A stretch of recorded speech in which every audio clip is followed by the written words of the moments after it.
ecoou criança nos porões do navio.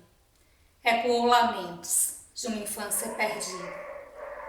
A voz de minha avó ecoou obediência aos brancos, donos de tudo.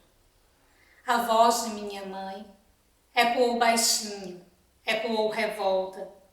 No fundo das cozinhas alheias, roupagens sujas de brancos, no caminho empoeirado, rumo à favela. A minha voz,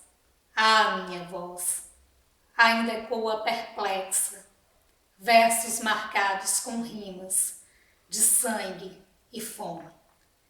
Pegando carona nos versos de vozes mulheres, da poetisa negra Conceição Evaristo, eu, Paula Odilon, pedagoga, mestra em estudos étnicos e africanos pela UFBA, doutoranda em estudos étnicos e africanos também pela Universidade Federal da Bahia, venho muito respeitosamente atender um convite que foi feito por parte da professora Danilma, da Academia Quixabeirense de Pedagogia, para conversar a respeito da educação étnico-racial.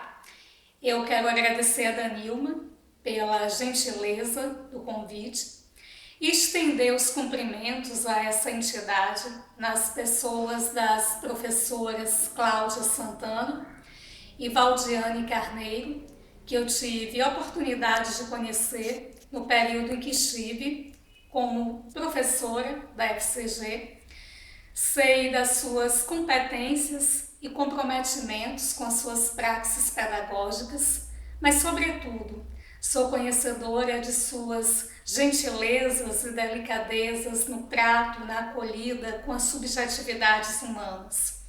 Esse convite que muito me apraz e que eu considero muito oportuno que um coletivo de professoras e professores comprometidos com as suas práticas dialoguem em um momento caracterizado por tantas fragilidades do nosso país enquanto Estado-nação, caracterizado por um golpe parlamentar que desrespeita a vontade soberana de 54 milhões de pessoas, caracterizado pela criminalização dos movimentos sociais, pela subtração e pela usurpação de direitos históricos conquistados pela população brasileira. Entretanto, eu gosto de tentar observar o contexto com olhos de otimismo, então, por que não dizer também que é um momento em que nós, enquanto população, temos a oportunidade de avaliar essa maturidade que foi construída nos movimentos sociais, em nossos processos de lutas e resistências. Principalmente falar da educação étnico-racial nesse ano de 2018, quando nós temos a oportunidade de celebrar e, ao mesmo tempo, problematizar 130 anos de uma abolição inacabada. Este ano que nós também celebramos 15 anos da implementação da Lei 10.639, e não é possível falar de educação étnico-racial, que é um segmento que emerge no parecer de 2004, mas que vem como um desdobramento da Lei 10.639, também chamada de Lei Luiz Inácio Lula da Silva, e figura como uma das primeiras leis que foi assinada pelo então presidente Lula. E, sobretudo, neste mês de julho, que é um mês muito significativo para nós, mulheres negras, afrodescendentes e sertanejas, porque é um mês que nós conclamamos como Julho das Pretas. Então, iniciar essa nossa prosa pedagógica nesse contexto, eu acredito que é muito pertinente para as nossas reflexividades e praxis críticas no âmbito da sala de aula. Para falar da educação étnico-racial, eu acredito que necessário se torna nos reportar ao movimento negro, que é o grande agente dessa mudança. Eu penso que isso precisa ser dito, isso precisa ser propagado, principalmente nos cursos de formação de professoras e professores. Eu sinto falta dessa informação, porque a educação étnico-racial e a Lei 10.639 não parte da boa vontade de um coletivo pedagógico, não parte de uma benesse do Ministério da Educação, mas parte de uma demanda, de uma das principais bandeiras de luta protagonizadas pelo movimento negro, que é um agente educativo e que abre a porta para tantos outros movimentos, como os movimentos de mulheres, como o movimento quilombola e tantos outros. Por quê? Talvez por entender que a educação pode ser pensada como um viés construtor da equidade para todos os segmentos da população brasileira. Nós somos um país marcado por uma diversidade celebrada em prosa e em verso, mas uma diversidade muito negligenciada no momento de valoração, no momento de atendimento a direitos, no momento principalmente da representatividade. Quando a gente fala de poder nesse país, é importante que se diga que o poder ainda é branco, heterossexual, altamente machista e racista. Então, a educação étnico-racial ela pode ser pensada principalmente em um país em que a educação foi e é utilizada como instrumento a partir da qual se constrói a narrativa da memória da nação, uma narrativa que historicamente deixou de lado atores sociais negros e negras, indígenas, ciganos, quilombolas, ribeirinhos, fundos de pasto e tantos outros considerados diferentes, né?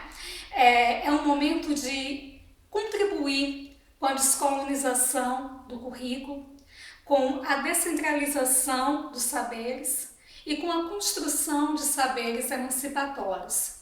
Quase todas as pessoas da minha geração foram educadas por uma escola que fazia uma alusão ao romântico mito das três raças.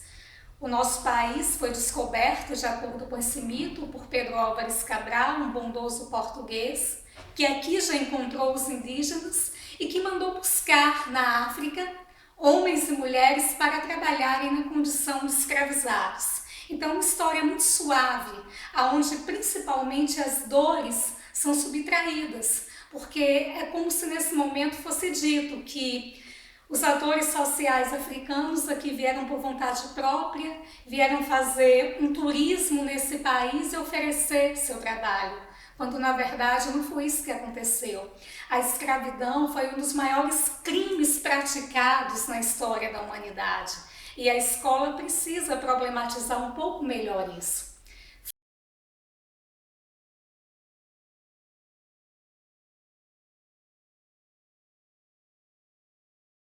Considero que a educação étnico-racial é necessária não apenas para estudantes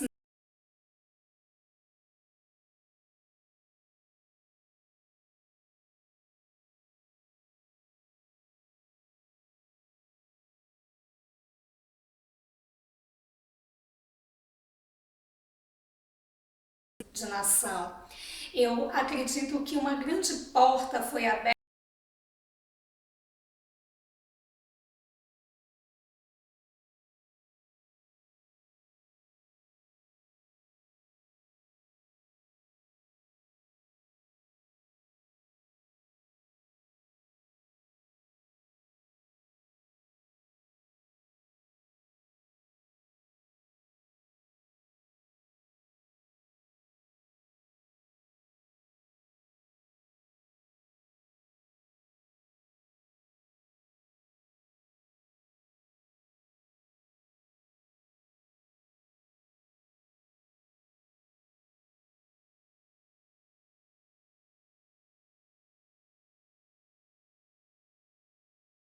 a educação escolar quilombola e principalmente na qualidade de